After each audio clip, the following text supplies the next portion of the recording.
நம்ம பெங்களூர்ல ரொம்பவே ஒரு ஃபேமஸான விஷயம் தான் ராமேஸ்வரம் கஃபே. அதை வந்து ஹைதராபாத்க்கு பிரான்ச் அவுட் பண்ணியிருந்தாங்க.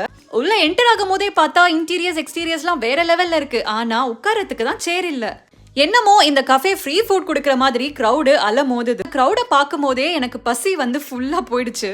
என்னோட மோஸ்ட் ஃபேவரட் கீ பொடி இட்லியோட தான் நான் ஃபர்ஸ்ட் ஸ்டார்ட் பண்ணேன். அதுவும் இது தட்டு இட்லி, அதனால ரொம்பவே நல்லா இருந்தது. Moving on to masala dosa. இது ரொம்பவே ஹார்டா இருந்தது, கிறிஸ்பியா இல்லைங்க, ஹார்டா இருந்தது. அந்த ஒரு வாய்க்கு மேல நான் அதை சாப்பிடவே இல்லை.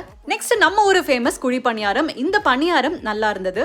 நம்ம கண்ணு முன்னாடியே கீ எல்லாம் நல்லா ஊத்துறாங்க. ஆனா அந்த கீயோட அரோமா தான் எந்த சாப்பாடுல இருந்தும் வரல. அது ஏன் தெரியல.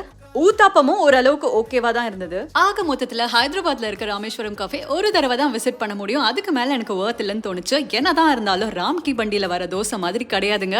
அதுதான் எப்பவுமே டாப் 1 இன் ஹைதராபாத். இதுக்கப்புறம் நான் ராமேஸ்வரம் கஃபே ஹைதராபாத்ல விசிட் பண்ணுவேனா அப்படின்னு கேட்டா கண்டிப்பா கிடையாது.